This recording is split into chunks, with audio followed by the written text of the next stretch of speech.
तो दोस्तों आज तारीख हो गई है 19 नवंबर 2023 की, साथ ही में दिन है रविवार का। तो आइए बिना देर किए फटाफट से जानते हैं आज की ताज़ा खबरें और मुख्य समाचार। तो देखिए आज के मुख्य समाचार की पहली बड़ी खबर। आज है वर्ल्ड कप का फाइनल मैच। भारत लगातार 10 और ऑस्ट्रेलिया लगातार 8 मैच जीत चुका है। 20 साल बाद वर्ल्ड कप के फाइनल में दोनों टीमें हैं आमने सामने। मैच को देखने के लिए पीएम मोदी भी आएंगे। जी हाँ, वनडे वर्ल्ड कप 2023 का सबसे बड़ा मुकाबला यानी कि फाइनल मैच आज भारत और 5 बार की विश्व विजेता ऑस्ट्रेलिया के बीच खेला जाएगा। आपको बता दें ये मैच दुनिया के सबसे बड़े क्रिकेट मैदान अहमदाबाद के नरेंद्र मोदी स्टेडियम में दोपहर 2 बजे से शुरू होगा। वहीं इस मैच का टॉस आधे घंटे पहले यानी कि 1:30 बजे होगा। दोनों ही टीमें दूसरी बार वर्ल्ड कप के फाइनल में भिड़ेंगी। इससे पहले ऑस्ट्रेलिया और भारत 2003 के वनडे वर्ल्ड कप में आमने सामने थे। उस समय फाइनल हुआ था। हालांकि आपको बता दें उस समय इंडिया की टीम हार गई थी और अब लगभग 20 साल के बाद दोबारा दोनों टीमें आमने सामने हैं। इसी बीच एक और बड़ी खबर आ रही है, जैसा कि आप देख सकते हैं अपनी स्क्रीन पर, कि भारत और ऑस्ट्रेलिया का मैच देखने के लिए सिरसा से रवाना होंगे पीएम मोदी। एक खास विमान का इस्तेमाल करते हुए पहुंचेंगे अहमदाबाद। जी हां, भारत और ऑस्ट्रेलिया के बीच आज होने वाले फाइनल मैच को देखने के लिए देश के प्रधानमंत्री नरेंद्र मोदी सिरसा से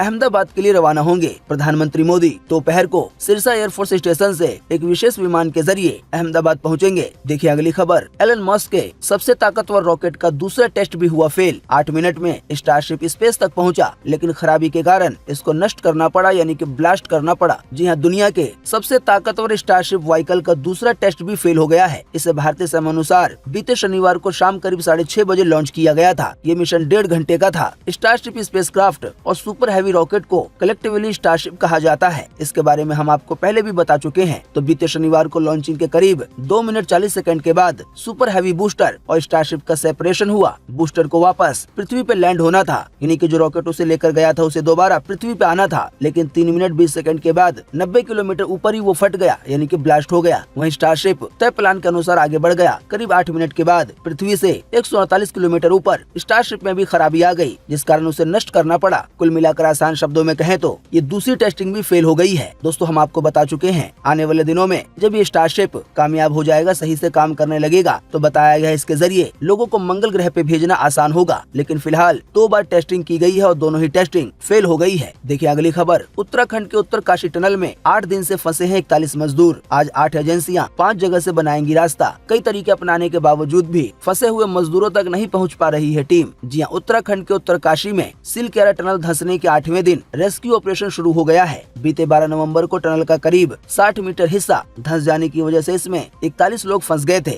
वर्टिकल ड्रिलिंग के लिए हॉलैंड से आने वाली मशीन आज शाम को सीधे चिलियानी शोर लैंड करेगी। टनल को सिक्योर करने के लिए रेलवे ने रविवार सुबह एक और मशीन ऋषिकेश से मंगवाई है। ये टनल में मलबा गिरने से रोकने में काम आएगी। दोस्तों कुल मिलाकर आसान शब्दों में कहें तो तरह तरह की मशीनें मंगवाई जा रही हैं ताकि जो लोग फंसे हुए हैं उनको निकाला जा सके। फिलहाल जो मशीनें मौजूद हैं वो काम कर रही हैं। सबसे पहले जो आम मशीन थी उससे ही काम शुरू किया गया, लेकिन जब बात नहीं बनी तो अमेरिका से ड्रिलिंग मशीन मंगवाई गई, उससे रेस्क्यू ऑपरेशन जारी है। अब आज वर्टिकल ड्रिलिंग के लिए हॉलैंड से एक और मशीन आने वाली है। आसान शब्दों में कहें तो जो लोग फंसे हुए हैं उन लोगों को निकालने के लिए सभी तरह की जिद्दोजहद की जा रही है। अब जाहिर सी बात है एक टनल यानी कि सुरंग धंस गई है और इसका मलबा करीब 60 मीटर तक है, यानी कि खुदाई 60 मीटर तक करनी है, लेकिन बीच में पत्थर वगैरह भी है। अभी हाल ही में हमने आपको बताया था कि खुदाई लगभग 30 मीटर तक हो चुकी है। इस खुदाई में पाइप डालकर फिर उसी से लोगों को निकाला जाएगा, लेकिन पत्थर आने की वजह से काम में परेशानी आ रही है। वहीं बताया गया आसपास में जो मिट्टी है वो दोबारा न गिर जाए, इसके लिए एक और मशीन मंगवाई गई है ताकि जिस जगह खुदाई हुई है या जो उसके आसपास का एरिया है तो वहाँ पर मिट्टी जमा न हो या दूसरी तरफ से मिट्टी गिर के दोबारा रास्ता बंद न हो जाए। बाकी आपको बता दें जो लोग 60 मीटर अंदर टनल में फंसे हुए हैं उन लोगों को दवा वगैरह, खाना पानी वगैरह भेजा जा रहा है, ऑक्सीजन भी भेजी जा रही है। हालांकि बीते रोज बताया गया था कि 2 लोगों की तबीयत खराब हो गई है। देखिए अगली खबर। जंग रोकने की अपील को अमेरिकी राष्ट्रपति जो बाइडेन ने किया खारिज। कहा ऐसा करने से शांति नहीं आएगी बल्कि हमास को मौका मिल जाएगा दोबारा हथियार इकट्ठा करने का। जी इजराइल हमास के बीच पिछले 1 महीने से भी ज्यादा समय से युद्ध जारी है, जिसमें 11,000 से ज्यादा लोगों की जान जा चुकी है। यह आंकड़ा लगभग 12,000 के करीब पहुँचने वाला है। वहीं 12,000 लोगों में बच्चों की संख्या लगभग 45% इसी के आसपास है। अब इसी बीच अमेरिका के राष्ट्रपति जो बाइडेन ने बड़ा बयान दिया है। मीडिया रिपोर्ट के अनुसार जो बाइडेन ने गाजा में जंग के रोकने की अपील को खारिज कर दिया है। उन्होंने कहा है कि इससे क्षेत्र में शांति नहीं आएगी। बात यह है कि अमेरिकी मीडिया में बीते शनिवार को बाइडेन का एक लेख छपा, जिसमें उन्होंने कहा कि जब तक हमास अपने विनाश की विचारधारा पे कायम है तब तक युद्ध को रोकने से शांति नहीं आ सकती। हमास के आतंकियों के लिए युद्ध का विराम यानी कि जंग को रोकना शांति का समय नहीं है। विराम के दौरान यानी कि जंग के रुकने के दौरान ये हमास के के आतंकी अपने रॉकेट, लड़ाकू विमानों,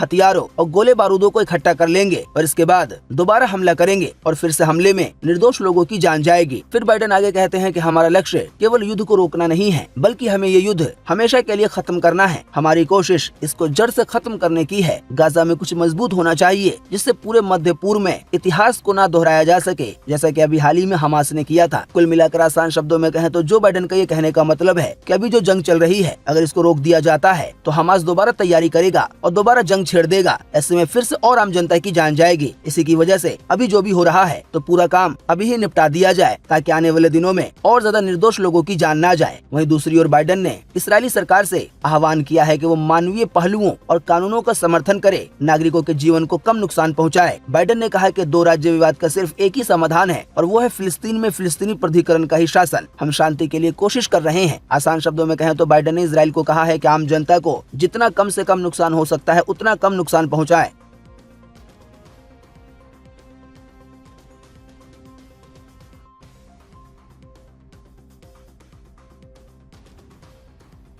देखिए अगली खबर, यूके और चीन में फिर से जारी हुआ हेल्थ अलर्ट। कोरोना के केस बढ़ने लगे हैं। हालांकि बताया गया है सावधानी ही बचाव है। जी हां, चीन और यूके में सरकार ने कोरोना का अलर्ट फिर से जारी कर दिया है। चीनी रोग नियंत्रण और रोकथाम केंद्र के मुताबिक अक्टूबर में कोरोना के करीब 209 नए गंभीर मामले सामने आए और इनमें से 24 लोगों की जान चली गई। चीन की सरकार के मुताबिक इन सभी जान जाने की वजह कोरोना का एक नया वेरिएंट था, जो कि XBB के नाम से जाना जाता है। आसान शब्दों में कहें तो कोरोना को लेकर दुनिया के कुछ हिस्सों में फिर से अलर्ट जारी हुआ है, क्योंकि इसके वेरिएंट जैसे ही बदलते हैं तो ये पहले वाले के मुकाबले कई बार खतरनाक हो जाता है। और जो वैक्सीन अभी तक बनी है, उनमें से कई वैक्सीन या सभी वैक्सीन कितने तरह के वेरिएंट पे सही से काम नहीं करती हैं। देखिए अगली खबर के दवाओं की ऑनलाइन बिक्री की पॉलिसी बनाए केंद्र सरकार। दिल्ली हाई कोर्ट ने 8 हफ्ते का वक्त दिया है। यह आखिरी मोहलत। जी हां, दिल्ली हाई कोर्ट ने बीते गुरुवार 16 नवंबर को केंद्र सरकार को 8 हफ्ते में दवाओं की ऑनलाइन बिक्री को लेकर एक पॉलिसी यानी कि नियम बनाने का निर्देश दिया है। वहीं बताया गया ये मोहलत आखिरी है। देखिए अगली खबर के सहारा ग्रुप के खिलाफ केस जारी रहेगा। सुब्रत राय की जान जाने के बाद सेबी अध्यक्ष बोली केस चलता रहेगा चाहे कोई जीवित हो या ना हो। देखिए अगली खबर के रश्मिका के बाद अब काजोल का डीप फेक वीडियो आया सामने, जो कि हुआ वायरल। फेस बदलकर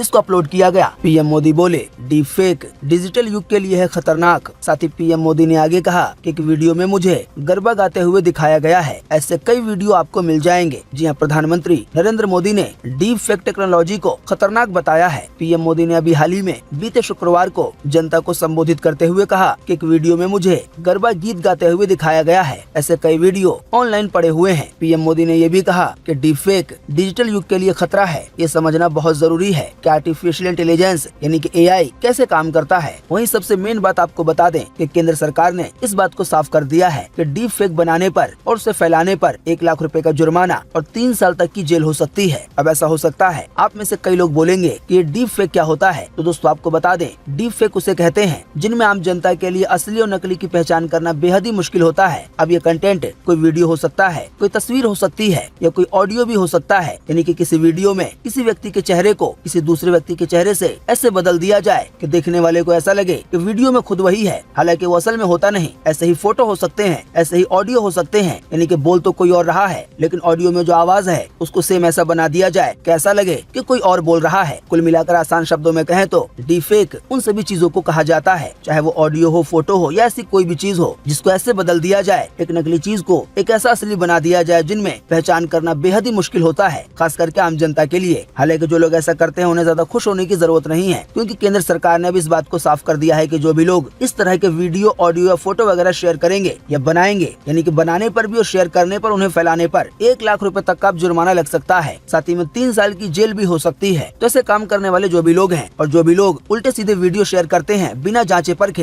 कि सच में वो ऑडियो ऑथेंटिक है या नहीं, तो ऐसे सभी लोगों को अब सावधान हो जाना चाहिए। देखिए अगली खबर, पीएम मोदी बोले इजराइल हमास जंग में नागरिकों की जान जाने से मैं दुखी हूँ। आइए बताएं अधिक जानकारी। जी हाँ, इजराइल हमास जंग के बीच भारत में वॉइस ऑफ ग्लोबल साउथ के दूसरे समिट का वर्चुअल आयोजन हुआ। इसमें पीएम मोदी ने मेंबर देशों को संबोधित करते हुए कहा कि भारत ने पहले भी 7 अक्टूबर को हुए आतंकी हमले की निंदा की थी, यानी कि जब हमास ने इजराइल पे हमला किया। साथ ही पीएम मोदी ने आगे कहा कि हमने हमेशा बातचीत से मामले को सुलझाने पे जोर दिया है। साथ ही पीएम मोदी कहते हैं कि हम इजराइल हमास की लड़ाई में जिन भी नागरिकों की जान गई है उनकी निंदा करते हैं, यानी कि उससे दुखी हैं। यानी कि जान चाहे फिलिस्तीन के लोगों की गई हो या इजराइल के लोगों की, आम जनता तो आम जनता होती है। आसान शब्दों में कहें तो पीएम मोदी का ये एक बड़ा बयान आया है। जो भी आम नागरिकों की जान गई है इसराइल में या फिलिस्तीन में, उन सभी को लेकर। देखिए अगली खबर, सऊदी अरब में गाजा के लिए आवाज उठाने वालों की अब खैर नहीं, मक्का मदीना में हो रही है गिरफ्तारी। आइए बताएं क्या है पूरा मामला। जी हाँ, सऊदी अरब ने अपने देश में गाजा के प्रति सपोर्ट दिखाने और फिलिस्तीन के लिए प्रार्थना यानी कि दुआ करने वालों के खिलाफ कार्रवाई शुरू कर दी है। इस मामले में इस्लाम के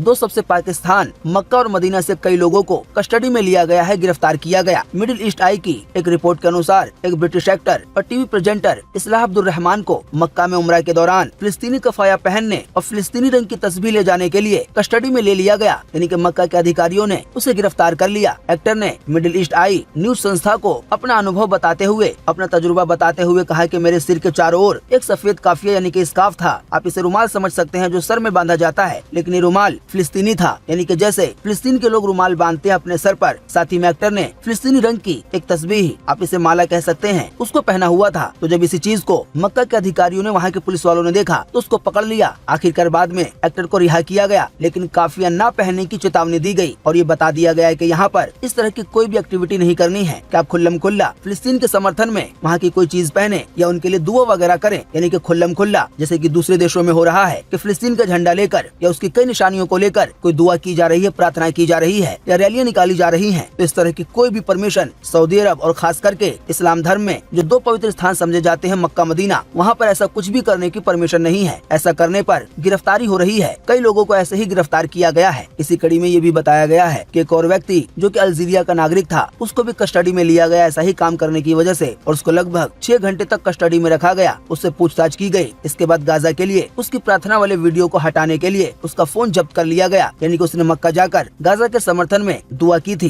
प्रार्थना वगैरह की थी और उसका वीडियो बनाया था। लेकिन जब वहाँ के पुलिस वालों ने, अधिकारियों ने देखा तो उसको कस्टडी में ले लिया और फोन को जब्त कर लिया उस वीडियो को डिलीट करने के लिए। कुल मिलाकर आसान शब्दों में कहें तो अभी आप मक्का और मदीना में या जो भी लोग हैं वो फिलिस्तीन के लिए खुल्लम खुल्ला, उस तरह से प्रदर्शन तो बहुत दूर है, दुआ वगैरह करने की भी परमिशन नहीं है, यानी कि खुल्लम खुल्ला। अब मन में तो कोई कुछ भी कर सकता है। तो दोस्तों उम्मीद करते हैं कि आज की इस वीडियो से आपको काफी कुछ जानकारी मिली होगी। हम बस इसके बदले में आपसे इतना ही चाहते हैं कि आप इस वीडियो को लाइक कर दें और शेयर कर दें, क्योंकि आपका लाइक और शेयर करना ही होता है हमारी मेहनत का फल। वीडियो देखने के लिए आपका बहुत बहुत धन्यवाद। Thanks for watching.